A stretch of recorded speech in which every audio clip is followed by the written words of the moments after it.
En 1984, le cinéaste tchèque Milos Forman débarque à la cour de Vienne avec Amadeus. Le film raconte la vie et la mort tragique de Wolfgang Amadeus Mozart, mais dépasse le simple biopic. Adaptant une pièce de Peter Shaffer, elle-même inspirée d'une pièce de Pouchkine, Milos Forman prend ses distances avec la réalité pour un résultat très payant, 8 Oscars et un succès public retentissant.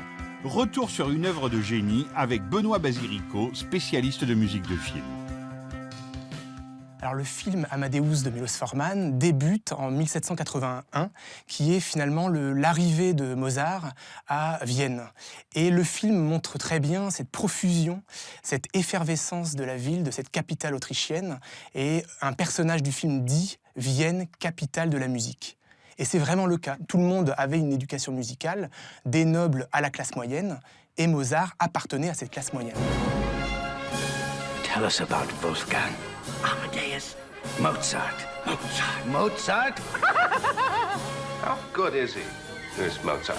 He's remarkable. He's an unprincipled, spoiled, conceited brat. I'm a vulgar man. But I assure you, my music is not.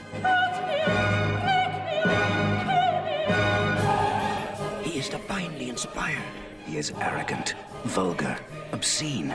He creates music for the gods. He is passionate. He burns with fire. He is an angel. He is a devil. Milos Forman n'a cessé de film en film de dresser le portrait d'individus qui étaient dans un cadre très strict, que ce soit l'hôpital psychiatrique de Wolan Otsunamikuku, que ce soit le théâtre, finalement, de Man on the Moon. Et à chaque fois, les personnages voulaient s'affranchir de ce système très rigide, des anarchistes, des rebelles. Et finalement, Mozart, c'est aussi un de ces personnages-là de la filmographie de Milos Forman, ce provocateur qui va justement être toujours hors cadre, puisqu'il ne ressemble pas à ce que l'on pourrait imaginer d'un virtuose de la musique. Il est comme ça, à part, que ce soit dans son costume, que dans son attitude ou dans son rire.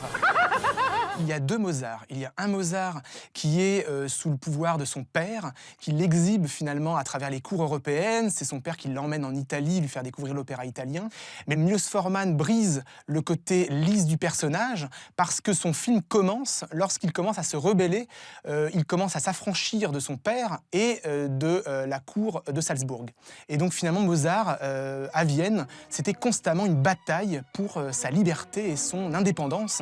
On peut dire que c'était peut-être le premier compositeur à cette époque à prendre sa liberté.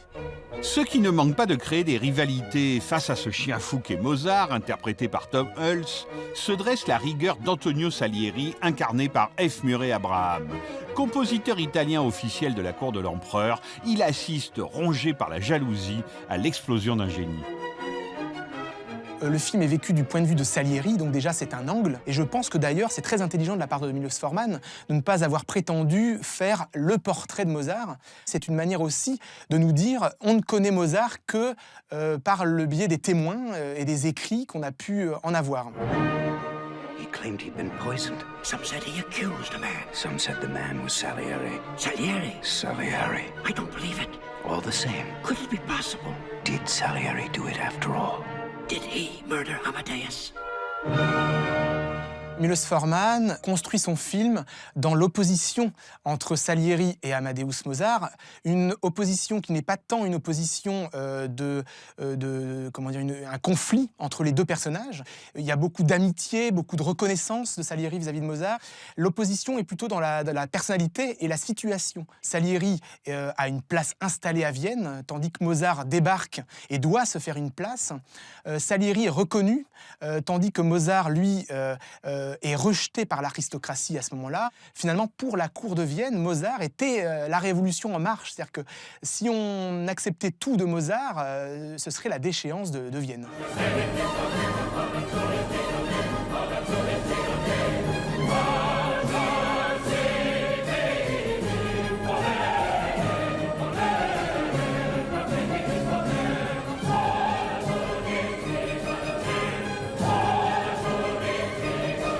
Il y a eu tout un fantasme autour de Mozart, il y a eu plusieurs points de vue, même sur sa disparition, il y a une dizaine de maladies, on ne sait pas laquelle vraiment pour laquelle il est mort. Et justement, c'est parce que ce personnage était ambigu et flou et opaque dans sa vie qu'il a pu en tirer un film aussi rock, aussi fou, aussi déjanté, parce que il était le fruit de toutes les spéculations.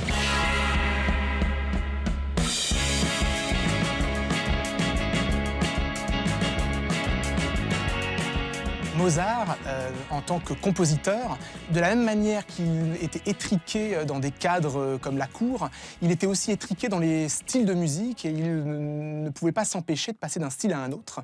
Et donc Mozart, c'était peut-être l'un des premiers à passer d'un genre à l'autre.